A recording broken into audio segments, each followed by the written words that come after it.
everyone, and welcome to the Downright Upright Show, the place to go to hear out loud and proud what Minnesotans are thinking, and I am your host, Philip Anthony. I'm so thankful that you're able to join us today, and I hope all of you are doing fantabulous. And for today's show, it's going to be a little bit different, and I'll explain why. See, I came down with a bug. I don't want to get too involved in that, but I'm a little contagious right now. So I was supposed to record 2 shows, and I had to cancel both because I didn't want to get my guests, plural, ill. So I canceled them, and so I have so much to say that I decided, you know what, I'll do a rant. Because I'm not good at ranting, but I'm going to try to be. Because there are occasions like this where I won't be able to get a guest to come because of whatever reason. They cancel or, things happen in life. And I'll have to do it myself. So that's why today I'm going to do a rant show. And there's so many different issues I want to bring up. That I'm sure all of you out there are concerned about as well. The first thing I want to bring up today on the show is the news story that was just revealed about the new Florida school curriculum. This literally made my blood boil. I mean, it is so abhorrent to me that, well, first of all, let me explain what it is, and then you'll understand what I'm saying, if you haven't heard already. So according to the newly approved education guidelines in Florida, middle school teachers must now teach students about the various duties and trades performed by slaves. So example, agricultural work, painting, carpentry, tailoring, domestic service, blacksmithing, and transportation. In other words, you must teach them that there were some benefits to slavery. I know that sounds, I hear your inward audible sounds of air. That was me too. And that, so you can't just teach that this is what slavery did to people. It took human beings away from their children, their families, forced them to do labor without any compensation, tortured them, maimed them, sometimes even killed them. I mean, I could just go on. I mean, you most of you out there know what slavery really was about and what we really should teach children about slavery. But in Florida, they have to teach slavery with the codicil that it had benefits and that slaves learned skills that they later could use or utilize is a better word, in their lives to make money as freed slaves. And off the record, as a human being, that is so hurtful. You don't have to be an African American person to hear the built-in racism and just that. Why did you have to put that in there? That's basically what I want to. I mean, I think from what I'm hearing from the other side, and this is their argument, that white children feel responsible and they don't want to feel responsible for something that happened a long time ago. So even though this was going on, these slaves, chattel slaves, had benefits to their being slaves. I mean, it's so barbaric to even talk about this. I'm bringing up my lunch. It's disgusting. It really is disgusting. And Vice President Harris made a speech about. She went down to Florida and made a speech that was so powerful. I would suggest you all, Google it online and listen to it, because I couldn't have said it better myself. It is so dehumanizing the way that it's worded. I don't know why you even had to put that in there, because it's like saying, well, the Holocaust had its benefits. You can't. There's no benefit to any of this stuff. Slavery, the Holocaust, Jim Crow, any of these, the treatment of the native people in this country. There are no benefits. Zero. Nothing. I don't want to hear another thing about benefits, because there's no benefit. There's no benefit. And to try to introduce a benefit is abhorrent. And I really, really hope that the Floridian people and the American people as a whole will reject this nonsense and vote. Vote these people out. Vote them out. And this was something that was, it was boiling my blood. I just had to get it out there. And I don't know, Florida's becoming like, this rogue state of, white supremacy, homophobia, xenophobia, I mean, you name a prejudice, that's what's going on down there. I mean, you literally cannot believe the things they are trying to pass down in Florida. And DeSantis is, he actually instituted, he changed a very progressive school, a school of the arts, took out all the leaders of that school and put in his own and made it a very anti-woke, as he calls it, school. And again, my definition of woke is embracing diversity. And that's what it is. That's what they don't want you to do. Because diversity, to them anyway, indicates that we do have differences in this country, and that we don't need to recognize those differences. We just have to have a melting pot and screw the people's struggles and how people are not being treated equally. And Florida is a perfect example of how all Americans are not being treated equally. I mean, if you listen to my Pride episode, which was the episode right before this one, that was the last show I was able to record. I was at the Twin Cities Pride this year, and I had people come up to the AM 950 tent and talk about the reason they came to Minnesota, and it was to escape transphobia and homophobia. This was the concern. People with real concerns and pain on their faces when they came up to me. I wasn't able to record every single person, but a lot of them voiced that to me. And a lot of people were shy and they didn't want to, have their voices out in the on the podcast, but they were very, very concerned about that, and that's why they moved to Minnesota. Minnesota was like a sanctuary state, a state where they can be who they are and express themselves freely. And women are coming here. OBGYNs are coming here because they can't practice their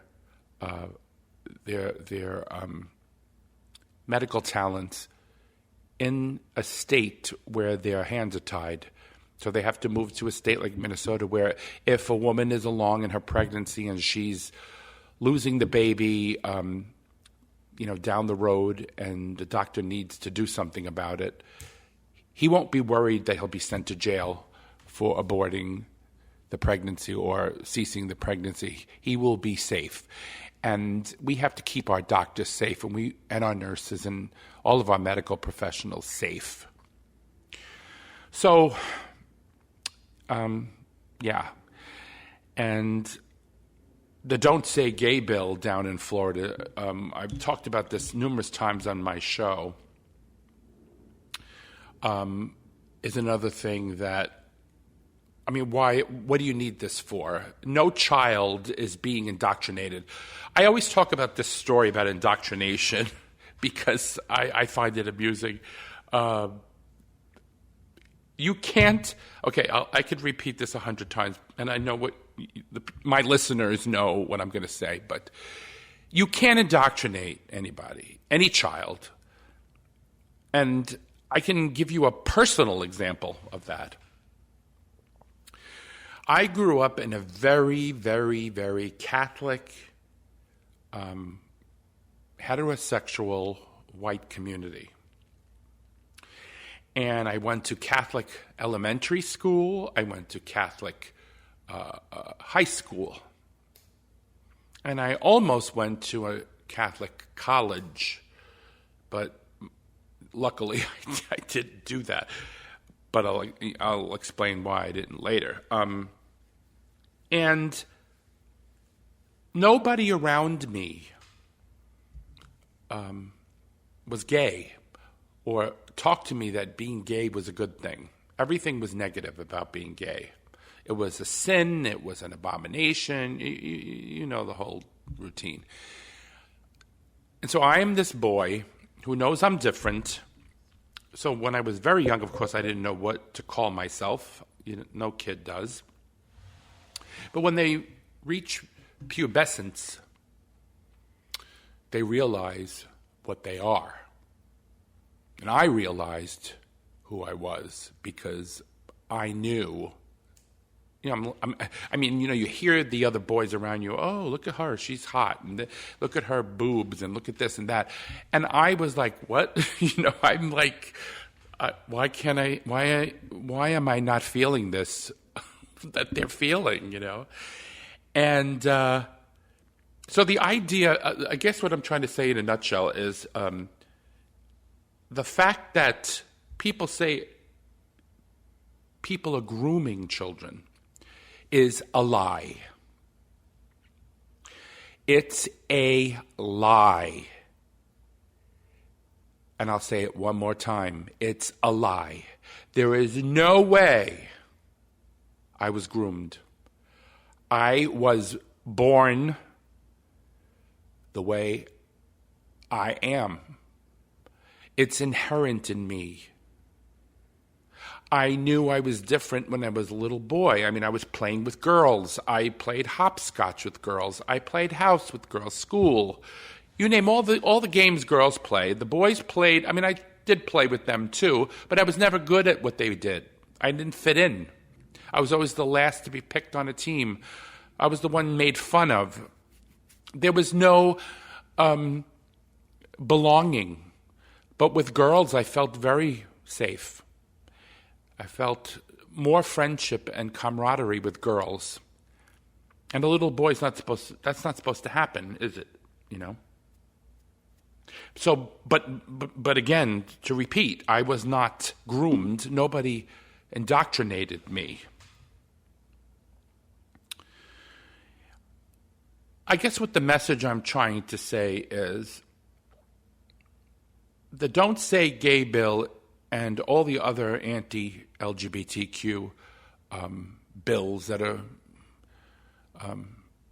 being passed around the country are a ruse. Because Republicans are doing this because they have no platform to run on. There's nothing. The economy's even improving. The Dow Jones average hit its highest point under Joe Biden, under President Biden, actually, I think it was the top two or top three Dow Jones closings were, or peaks were during the Biden administration. So we had a pandemic. Remember, during the former president's term, we had a pandemic, and the economy was falling apart. The Dow was plummeting, and then guess what? Now we have the best economy in the world. But we don't talk about that, and the Republicans won't talk about that. They have to divert your attention. All right? They have nothing else to run on. And knocking the LGBTQ community is a way to get, hate is a very strong thing, and it can motivate people to go vote. It can be something to get people out of the house to vote. The KKK. Why did all those people get together, burn crosses, and lynch people back in the day? It was a common idea that this group of people was not equal to us. And Republicans are going back to that because they have nothing else to run on. And that's the truth. Nothing. Why can't we all be Americans? I pay taxes as a gay person. I love this country. But I would love it more if our government had everyone's back and supported everyone and made everyone thrive. Because, look, my show is all about love. I mean, you know that.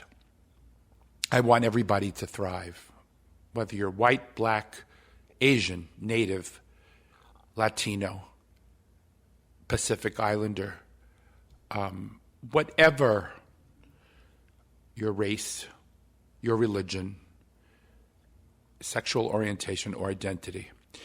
Whatever you are an American citizen, and you should be respected. That's it. That should be the end. Now, if you want to run on a policy that you want to raise taxes or lower taxes, or you want you don't think health care should be free, and that the government should help people who can't afford, whatever, there's issues. Okay, we could talk about those issues, and that's fine. But introducing hate to get people to vote for you is abhorrent to me. It must stop. And only you out there can stop it by telling other people, spreading it around, that love travels. Love does travel. Speaking about other people in positive ways. You may not be a gay person. I don't expect everyone out there listening to me right now is gay. I mean, that would be absurd. But you understand that gay people are people. Trans people are people. Black people are. I mean, you don't have to be in that community to understand their humanity. That's my message, I guess, here. And the Republican Party is going back to their old, song and dance about these people are going to come get your jobs. These people are going to take your children. These people are going to, the whole demonization thing, and it must stop now. And the only way we can stop it is voting their asses out. I'm sorry, period. There's no explanation.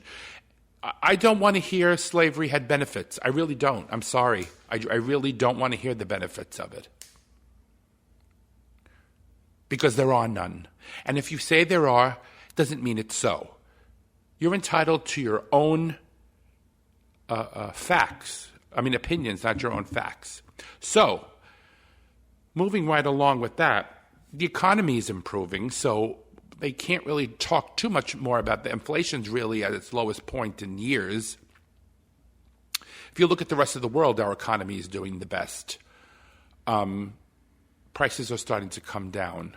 Obviously, the president has no control over what companies price things at. So if a car company or a service company that services whatever they do wants to raise their rates, they can do it. This is what capitalism's all about. The government can't come in and cap them. Although I wish, that's why I do believe in guarded capitalism. I don't believe in communism, but I don't believe in total capitalism. I do believe in guarded capitalism, meaning that capitalism needs to have guardrails to prevent the rich and the powerful from skewering the working class people and the middle class people. And so demonizing all these groups is going on in Florida and in the rest of the country, passing all these bills, saying that, trans people are this and gay people are that and blah, blah, blah, blah, blah. This is happening. Meanwhile, back at the ranch, the Pope is telling a transgender person, the Pope, God loves us as we are. That's a quote. Quote, God loves us as we are. Look it up if you don't believe me. That was recently quoted by the Pope telling a transgender person that, because the transgender person didn't want to go to hell and was worried about that because of all the things they're hearing, all these negative things. And so guess what? The Pope turned around and said, God loves us as we are. The way you are is how he loves you, because God doesn't make mistakes. You'll hear about Sodom and Gomorrah and all that crap. The whole thing about Lot was that he took in these two strangers. They were like the way we would talk about immigrants today. He took them in because they were hungry or whatever was going on. I'm not a biblical scholar, but I know the story in its broad terms. And the community wanted to, quote, no, unquote, them, which was a term in the Bible meaning to have sexual relations or, I guess, sexually assault them or whatever the case may be. And God condemned Sodom. Not because the two guys were complicit in having homosexual relations with the community. They didn't go there for that reason. They went there to have shelter and food from Lot.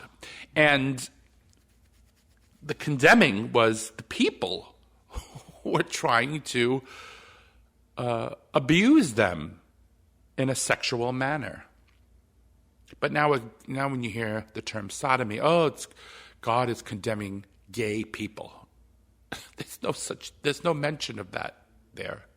None. So, the Pope telling a transgender person that God loves us as we are should be the message for all Americans, that God does love us as we are. And don't use religion as a cudgel, And the Supreme Court passing that ruling that this web designer woman who, she wasn't even sued by anybody. She just wanted to preempt being sued by saying, I will not make a website for a gay wedding. And then she tries to cover up, I have gay clients and, blah, blah, blah, blah. Well, it seems to me you could have contracted that out if you didn't want to do it yourself. There were a lot of ways to not make a federal case out of it.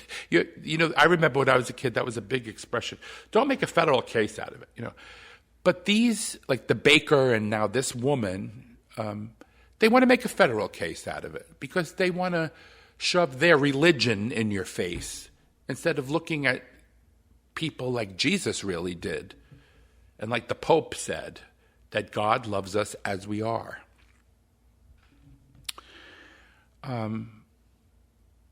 Now, as of the recording of this particular show, the president signed a proclamation designating national monument to Emmett Till. Now, Emmett Till was a 14-year-old African-American boy who was accused of whistling at a white woman. And that is also not true. But of course, in those days, you can really do anything and get away with it when it came to black people because they were not treated equally. See what happens when you don't have equality? See what happens?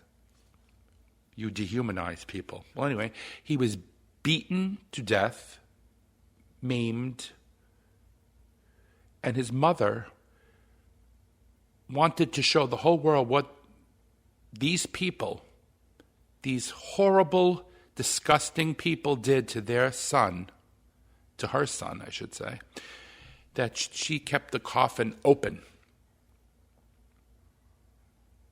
Most parents probably wouldn't have done that, but God bless her.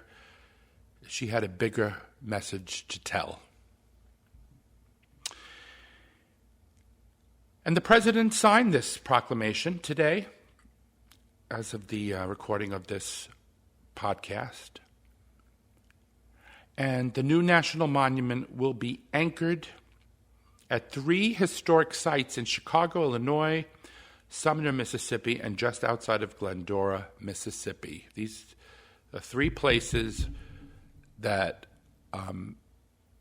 were personal to Emmett Till and his mom. And today, the president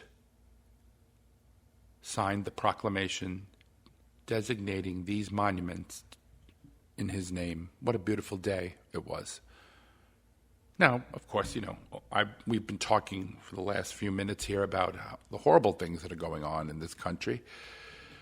But, there's always a ray of light shining through the darkness, and President Biden did that today. As much as you can, say that he's, Hunter Biden, Brock, Hunter Biden.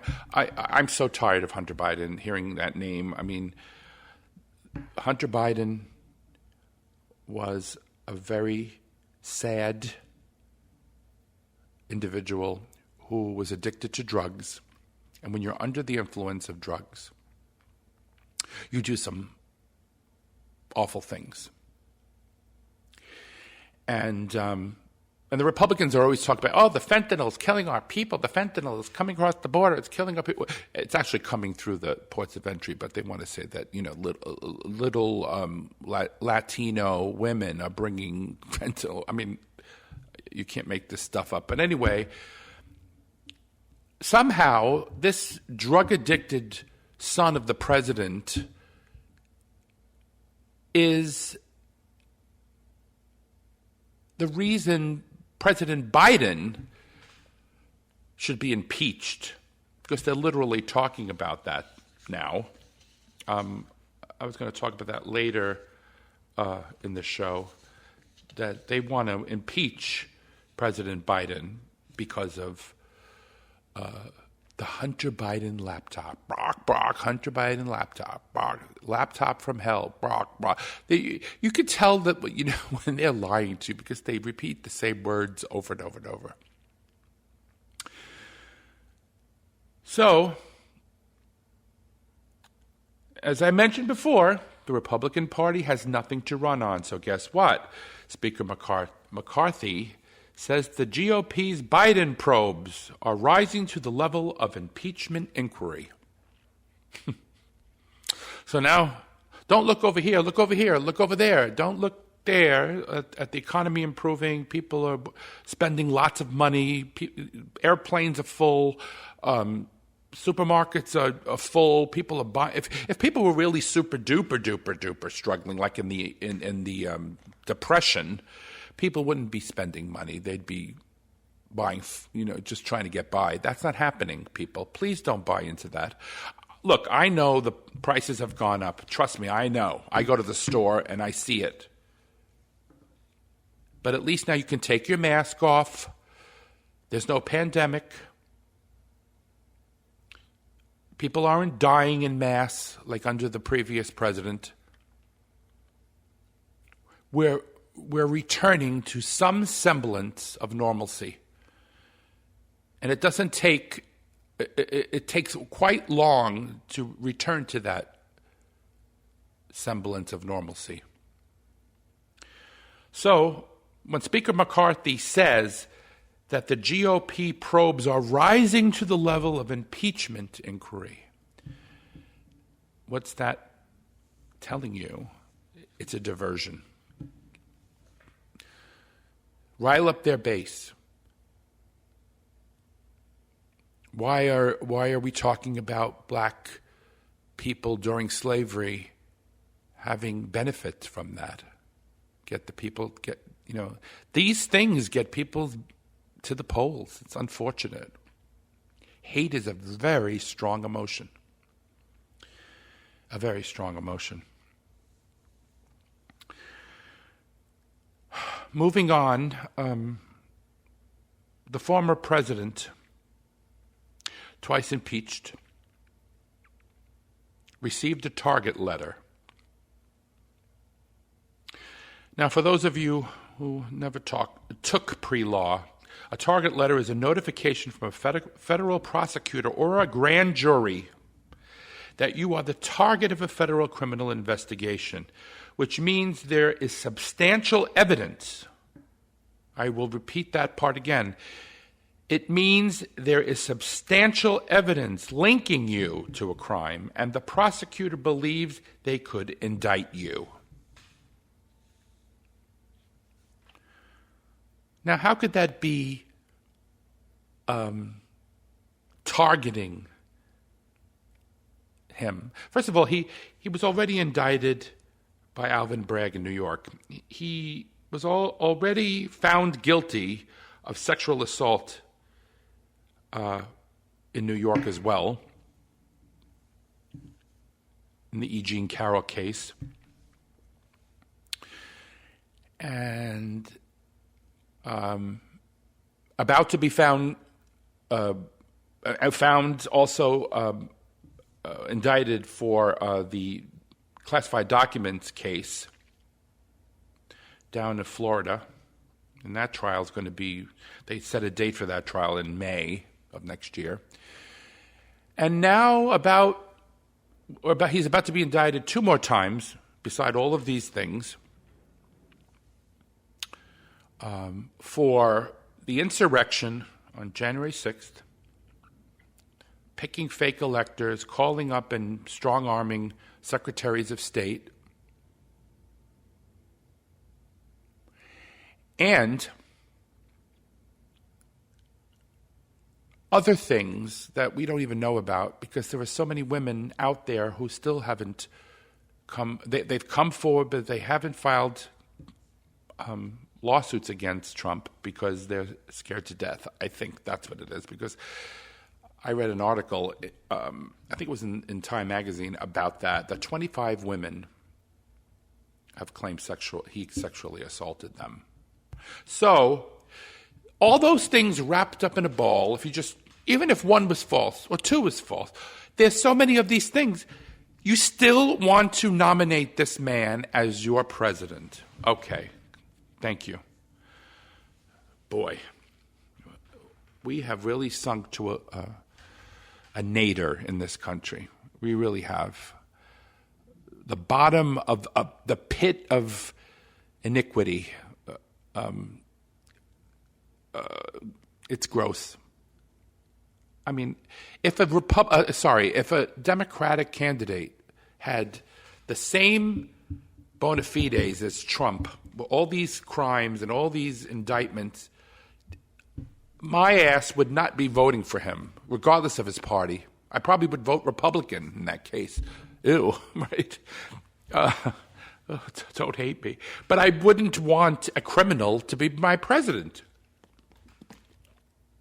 Doesn't that sound Doesn't that sound common sense? But, of course, we don't live in a common sense land anymore. He is probably going to get more donations to his campaign and more sympathy after the next indictment. And then the one after that, which will probably come next month, the one in the Georgia case with Fani Willis. So stay tuned to that, because that's going to be an interesting story to talk about on future shows.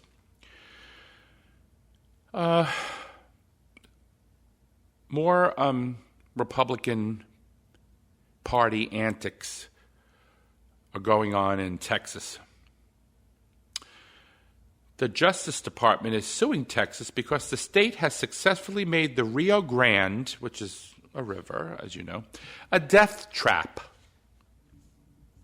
Imagine a government, in this case Texas, state government, purposely creating a death trap for people, human beings, who are trying to escape from their own, trying to keep their family safe and live a better life in the States. Can you blame these people, though, really, seriously? And as a punishment, the state of Texas is creating these death traps. Now, let me explain what these traps are about. They've strung razor-sharp wire along the river. I'm not making this up, guys. Along the river. So it's not in one specific place. It's all along the river. And they're building a wall of buoys. Now, buoys are floatables, flotation devices. They're round in this case, which if one migrant were to climb on the buoy to try to get over the buoy, it would roll the person underwater and possibly cause them to drown. I'm going to repeat that.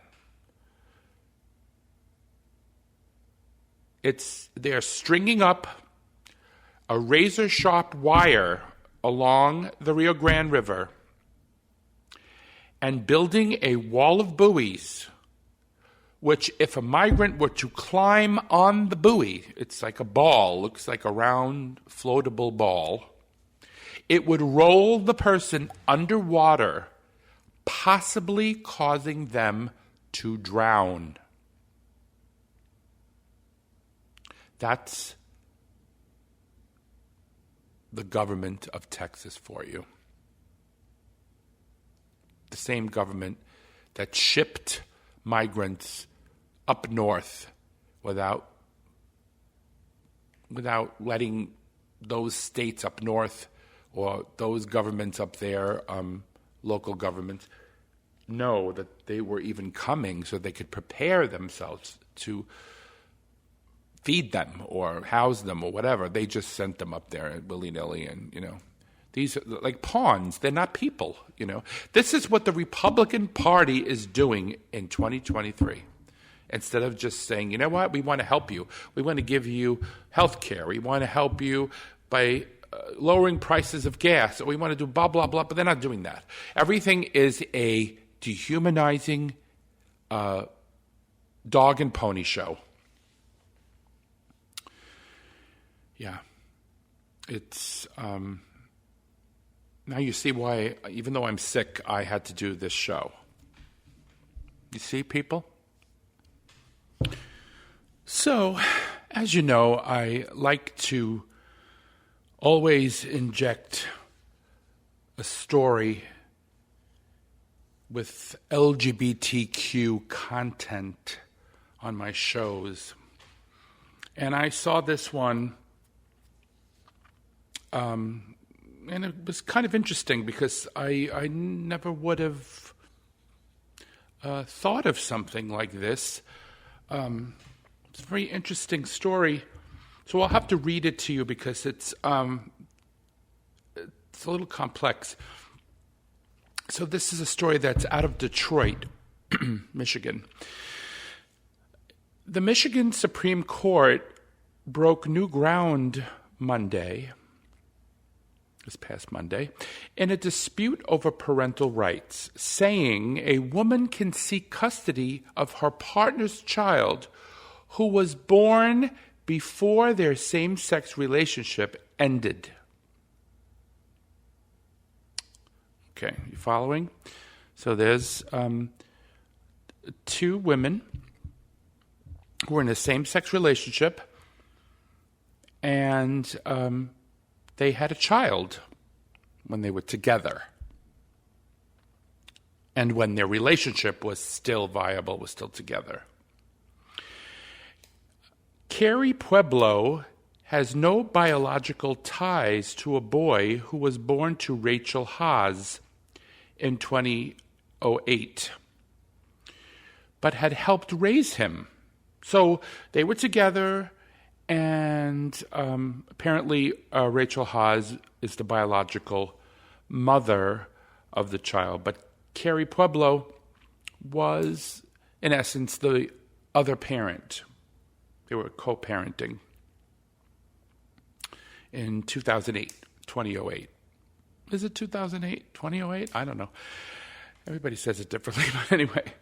So Pueblo, again, who is the non-biological parent, insists they would have been married at that time, if same-sex marriage had been legal in Michigan, a status that could have given her a formal role, a more official role, in the child's life, even if the marriage had ended. Are you following this now?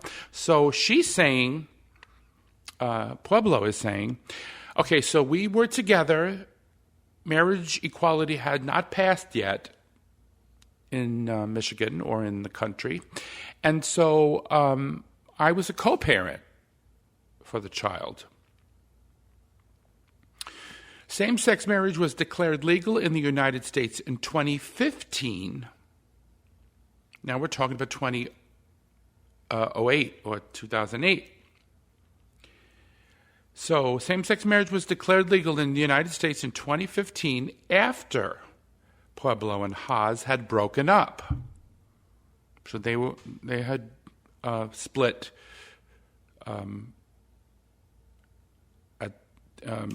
after that, but marriage had still not been passed or declared legal, I guess you would say. So while the decision in this case likely affects few people, it is nonetheless important for what it represents, Justice Megan Kavanaugh said in a 5-2 opinion. So there's 7 justices on the Michigan Supreme Court. 5-2 was how they ruled.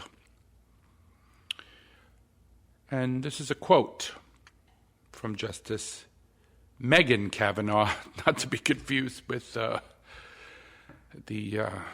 dippity-doo that we have on the Supreme Court. Justice Megan Kavanaugh said, "Justice does not depend on family composition. All who petition for recognition of their parental rights are entitled to equal treatment under the law."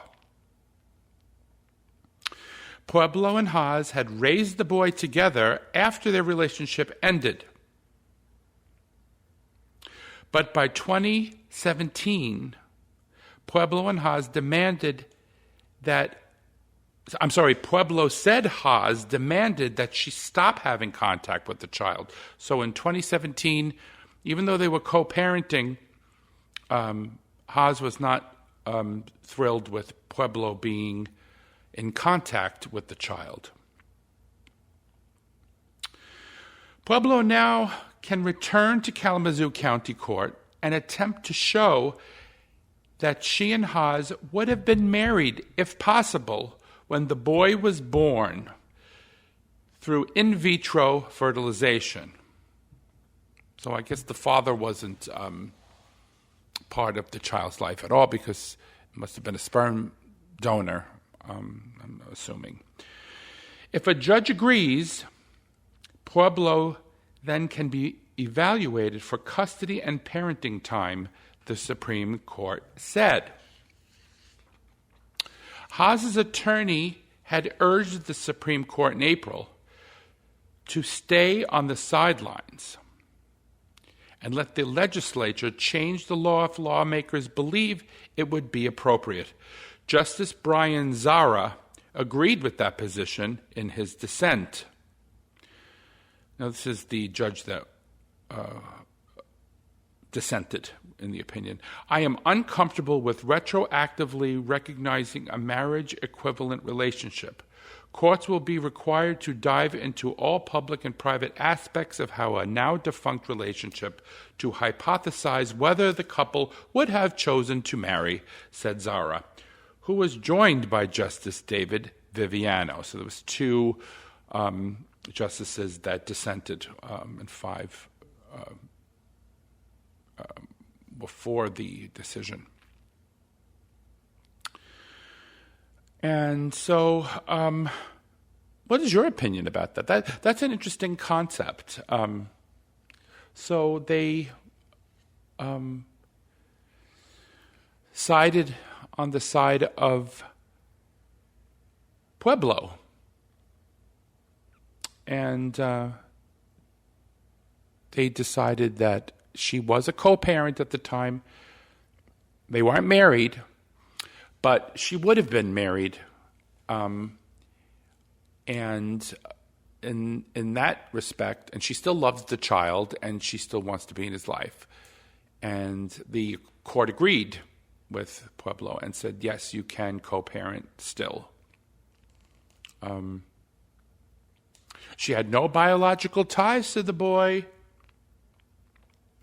but she insisted that they would have been married if same-sex marriage had been legal in Michigan. So that's an interesting one. I never even thought of that. I don't really know what to say here.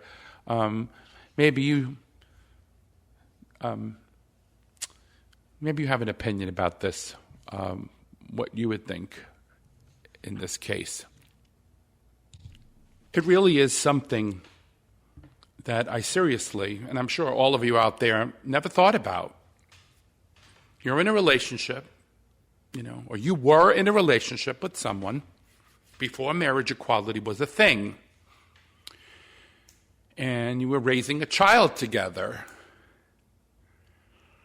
and the child was born to one of you. Either, if let's say it was two men, in a relationship, the sperm, the biological sperm was of one of the parents. Or if you were in a lesbian relationship, one of the two lesbians gave birth to the child. So this is the issue. But then, you're co-parenting and you break up later on, and then marriage equality suddenly is passed. And the biological parent, whether it's the male or female parent, depending on the situation, decides, you know what, I don't want you having contact, I don't want my ex having contact with the child anymore. I don't know, that's a mixed bag for me. I don't know, I kind of leaning, don't hate me, I'm kind of leaning in support of this Supreme Court decision in Michigan. I think Carrie Pueblo had a point, because she did have love for the child. It was like her own, even though she wasn't able to marry her wife, what would have been wife, I guess is the term. What they call it, this partner, yeah. And they would have been married, and they would have, been both legal parents. See, now that's why marriage is so important. That's why today two gay parents bringing up a child both have now legal rights of the child. Before, it would have been only the biological parent, because it went that way, because marriage wasn't recognized. This is one of the beauties of, The more I think about it, I think I'm supporting Carrie Pueblo more. I mean, I'm literally evolving on this because I was in the middle, and now I'm kind of understanding Carrie Pueblo's situation because she did love the child. They were raising the child together, and they weren't able to get married. So because they weren't able to get married doesn't mean they shouldn't have been able to both have visitation or both have some sort of connection to the child later on. I don't know. It is a very interesting case. I never heard anything about it. But when I was doing my legwork for this show, I always like to introduce an LGBTQ issue. But this was one I never in my life would have even thought about. Because my husband and I, we don't have any children at all. We don't even have pets, We have plants, We have plants. That's about it. But we don't have children. So I never thought of that. But suppose you were together in 2008 and you did raise a child together. Just think about that, And then you break up later on. Does the non-biological parent, or should the non-biological parent have contact or some sort of custody of that child? Interesting. And I'm kind of siding with the Supreme Court of Michigan in this case. And maybe they did make the right decision. What do you think? This is something to think about. Sorry, I had a rant today. I couldn't have a guest or guests, plural, because I'm probably still contagious what I have. So I didn't want to take any chances. So I wanted to get this, when you're fuming inside, and it's like a teapot and you have to let the steam out. I just had to do this show. So that's why I'm doing it today. And thank you for supporting the Downright Upright show.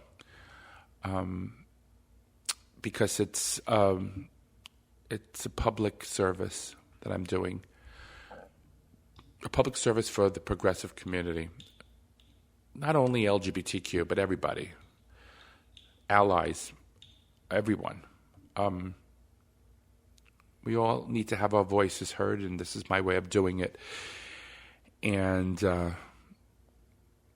we are a very tight-knit community. And they're never going to get us to separate and hate each other.